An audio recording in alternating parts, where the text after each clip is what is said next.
Hai mai parlato con il buio? Io sì. L'ho fatto con i piedi addormentati e l'animo freddo. L'ho fatto in tua assenza. L'ho fatto senza rumore. Ho parlato senza parole. Senza umidità negli occhi. Senza pudore. Ho parlato con il buio di notte. Poi anche di giorno. Ho raccontato di come sono stata derubata. Ho raccontato di quanto mi piace camminare. Ho camminato nella mente. Le scarpe non calzavano più. Lo specchio non specchiava più. Che corpo è questo? Questo non è il mio corpo. Dove sono io, buio? Dove cazzo sono, buio? Non è vero che nel buio non si vede. Io vedo bene nel buio. Dicono che dopo il buio viene sempre la luce. Io dico che la luce la trovi anche nel buio.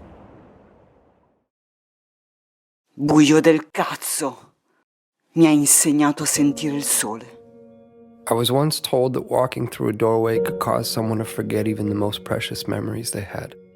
Memories of good, memories of bad, memories of love and of loss, all tucked away neatly, stored like the worn-out blankets that were kept to dress the rainy days and bad habits that happen from time to time. Or what it felt like to rest your head on a friend's shoulder that still carries with it the creases from where you last placed your heart. Just like that. Gone within a single step. That somehow 3 beams and an imaginary line drawn across some old aching floorboards were all that stood between you and the infinite silence of the very things that once colored your mind with sound. It's funny.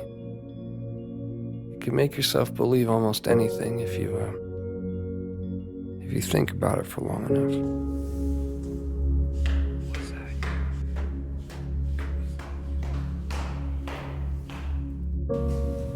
I was once told that the love I felt beating inside my chest was nothing more than my mind playing an unfair trick on my heart. And like a pair of dice dancing along the uneven pavement, their fate, much like yours or mine, had already been decided. That even the cracks that drew their faults between 2 opposing sides could not escape a fate that was always destined to be sealed.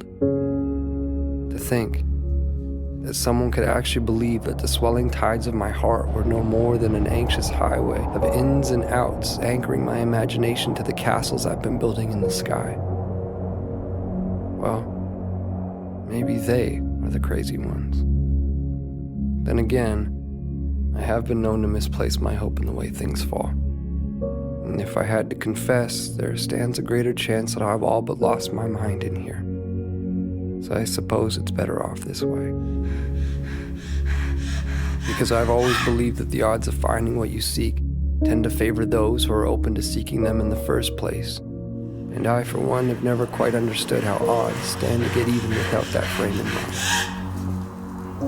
To be clear, I've seen a million faces. I've seen a million different faces, each one mirroring that of your own. And still, none of them have felt like home to me.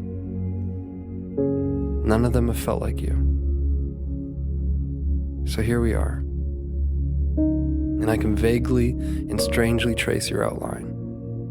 I can remember what it felt like to hold you. I can remember what it was like to stare blindly into your eyes for what felt like an eternity. How could I forget that? I could never forget that. I could never forget you. No matter how long it takes for my words to make their way through the vastness of this place we've called home, I unto you and you unto me, I say them and will continue to do so. Day after day, night after night, never knowing if you'll actually hear them. There's no place for time here. Just overlapping moments where I thought I'd found you, where I thought I heard the sound of your breath, or I felt your heart as it waited patiently for mine, retracing the steps that we left in the life before last, before our eyes closed, before the great divide, before a doorway stood between you and me. As it stands, I found myself in that doorway again, with both feet in and your heart on my sleeve, but I can't bring myself to walk through this time. Not yet, at least. Not until I take one last look and see that it was you. That it was always you. Our hearts strewn across those old fragile floorboards. The silhouettes of each and every one of our memories playing out like a story that we both know we've seen before. I remember now. This was where I first found you. And beyond those closed doors, I will find you again. My love. La vedi la linea dell'orizzonte? È sempre laggiù. Se la vedi è perché puoi vedere. Gli occhi funzionano. Ti ricordi quando vedevi l'acqua negli occhi? L'acqua non c'è più. Ora ci sono i colori.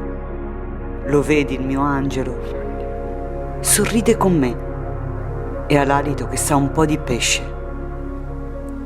Non vedi che luce che c'è? E dappertutto. Anche in bagno quando scambi l'acqua micellare con il colluttorio. Ti ricordi il disequilibrio? Stai bene piantato sulle gambe. Pensa in fucsia. Respira il freddo. Continua a guardare l'orizzonte, anche se piccolo piccolo dentro un obiettivo. A testa altissima. Gli angoli della bocca verso le nuvole. Quelle passano, prima o poi.